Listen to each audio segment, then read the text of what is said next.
Assalamualaikum warahmatullahi wabarakatuh adik-adik. Perkenalkan, nama saya Thalia Fernanda Pratitapsari.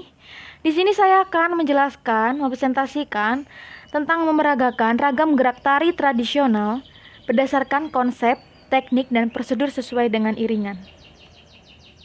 Di slide yang pertama bisa kita lihat di sini ada pengertian tari tradisional. Sebelum kita memasuki tentang materi konsep, prosedur, dan teknik, saya akan menjelaskan tentang pengertian tari tradisional terlebih dahulu. Tari tradisional adalah sebuah tarian yang berasal dari suatu komunitas dan suatu daerah yang telah turun-temurun serta telah menjadi adanya budaya terhadap kalangan masyarakat setempat. Di slide yang kedua bisa kita lihat di sini ada ciri-ciri tari tradisional. Ciri-ciri tari tradisional memiliki pakem atau aturan gerakan dasar yang wajib diikuti. Yang kedua, diiringi oleh musik tari tradisional khas daerah setempat. Yang ketiga, mengenakan kostum pakaian tradisional khas daerah setempat. Yang keempat, dikembangkan secara turun-temurun. Yang kelima, mengandung filosofi yang berasal dari buah pikiran kearifan lokal setempat. Yang keenam, memiliki fungsi sosial adat seperti untuk kepentingan upacara adat atau kegiatan lokal lainnya. Yang terakhir, terkadang memiliki syarat khusus berupa waktu, tempat, dan bahkan hanya beberapa orang terpilih saja yang diperbolehkan membawakannya. Di slide yang selanjutnya, di sini sudah menjelaskan tentang konsep seni tari tradisional. Konsep seni tari tradisional ada 3, yaitu ruang gerak, tenaga, dan waktu. Ruang gerak, gerakan dalam suatu tarian membutuhkan ruang gerak. Ruang gerak ini berarti seorang penari membutuhkan ruangan yang sesuai dengan jenis gerakan yang akan ditampilkan. Ruang gerak dapat berupa ruang gerak sempit dan ruang gerak luas. Jenis ruang gerak ini akan disesuaikan dengan jumlah penari, apakah tunggal, berpasangan, ataupun berkelompok. Yang kedua, tenaga. Tenaga dibutuhkan dalam seni tari untuk mendapatkan gerak tari dinamis, ritmis, dan harmonis. Tanpa tenaga, suatu gerakan sempurna tidak mungkin dihasilkan. Penggunaan tenaga sendiri memiliki tingkatan sesuai dengan gerak yang ingin ditampilkan, baik itu intensitas kuat, sedang, dan lemah. Yang terakhir adalah waktu. Waktu dalam suatu tarian, estimasi waktu sangat bergantung terhadap bentuk gerakan yang akan ditampilkan. Perbedaan cepat atau lambat suatu gerak dalam seni tari disebut tempo. Fungsi tempo ini ialah memberikan kesan dinamis sehingga suatu tarian menjadi enak bagi penikmat. Slide selanjutnya, di sini ada prosedur gerak tari tradisional. Prosedur ini ada 4, yaitu eksplorasi, improvisasi, evaluasi, dan komposisi. Eksplorasi yaitu pengalaman melakukan penjajakan gerak untuk menghasilkan ragam gerak. Jadi kita eksplorasi tentang gerak-gerak, membuat gerakan-gerakan tarian tradisional. Kalau improvisasi yaitu pengalaman secara spontanitas mencoba-coba atau mencari-cari kemungkinan ragam gerak yang telah diperoleh pada waktu eksplorasi. Yang ketiga, evaluasi. Evaluasi yaitu pengalaman untuk menilai dan menyeleksi ragam gerak yang telah dihasilkan pada tahap improvisasi. Yang terakhir adalah komposisi, yaitu tujuan akhir mencari gerak untuk selanjutnya membentuk tari dari gerak yang siswa temukan. Di slide yang selanjutnya, di sini terdapat teknik tari tradisional. Ada 4 teknik tari tradisional, yaitu ragam gerak kepala, ragam gerak badan, ragam gerak kaki, ragam gerak tangan. Yang pertama, teknik gerak pada kepala. Ini contoh pada tari Jawa Barat seperti galeong, galer, dan gelengan kepala, tengok kanan dan kiri. Sedangkan ragam gerak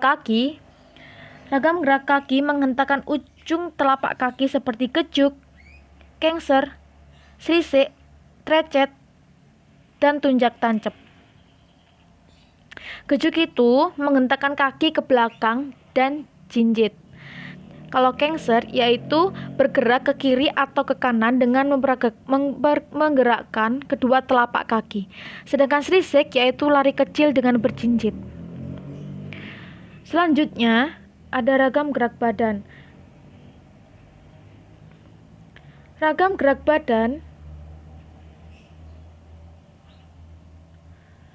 yaitu seperti contohnya hoyok, engke, polotan, okla, sama entrak. Sedangkan ragam gerak tangan yaitu ada pakblang, ngerayung, yaitu lengan menggerakkan kedua tangan dengan arah yang berlawanan. Pakblang yaitu meluruskan kedua tangan ke atas dengan telapak tangan mengarah ke atas dan ke bawah. Kalau ngerayu yaitu gerakan telapak tangan membuka dan ibu jari ditekuk ke telapak tangan. Selanjutnya, di slide selanjutnya bisa kita lihat di sini ada jenis-jenis tari tradisional gaya klasik, yaitu ada tari tunggal, tari berpasangan, dan tari berkelompok. Tari tunggal yaitu tarian yang diperagakan oleh satu orang penari. Dalam jenis tarian ini, para penari biasanya berperan menggambarkan atau menyampaikan karakter seseorang atau makhluk hidup lain seperti binatang. Selain dikenal dengan tari tunggal, kesenian yang memperlihatkan kebolehan seseorang dalam menggerakkan anggota badan ini juga kerap disebut dengan tarian solo, yang berarti sebuah tarian dimainkan oleh satu penari. Kalau tari berpasangan, yaitu tari yang diperagakan oleh sepasang penari. Dengan kata lain, tari berpasangan merupakan jenis tarian yang dimainkan oleh dua orang penari. Sementara dari sisi gerakan tarian, para penari biasanya bergerak untuk saling mengisi serta saling merespon antara gerakan penari yang satu dengan gerakan penari yang lainnya. Maksudnya pasangannya. Sedangkan tari berkelompok sama dengan tari berpasangan, tetapi hampir sama, tetapi tari berkelompok lebih dari dua orang. Yang selanjutnya ada contoh tari tradisional. Contohnya ini dari tari daerah Bali, tari daerah DKI Jakarta, tari daerah Jawa Timur, tari daerah Jawa Barat, dan tari daerah Jawa Tengah. Di sini tari daerah Bali ini adalah tari legong yang menggunakan properti kipas. Ini adalah tarian dari daerah Bali. Sedangkan dari daerah dari DKI Jakarta yaitu tari topeng Betawi. Yang dari daerah Jawa Timur ini adalah tari remo. Yang dari daerah Jawa Barat ini tari cendrawasih, dan dari daerah Jawa Tengah ini adalah tari golek ayun-ayun. Selanjutnya, saya akan menjelaskan tentang iringan musik dan jenis iringan musik. Iringan musik adalah musik yang dipakai untuk mengiringi sebuah tarian. Tanpa adanya musik pengiring pada tarian, maka terasa membosankan. Musik iringan dibagi menjadi dua unsur, yaitu diatonis atau iringan musik modern dan pentatonis atau iringan musik tradisional, di mana saat ini unsur tersebut dapat dikolaborasikan sesuai dengan kreativitas dari masyarakat. Jenis musik iringan terbagi menjadi dua, yaitu ada iringan internal dan iringan eksternal.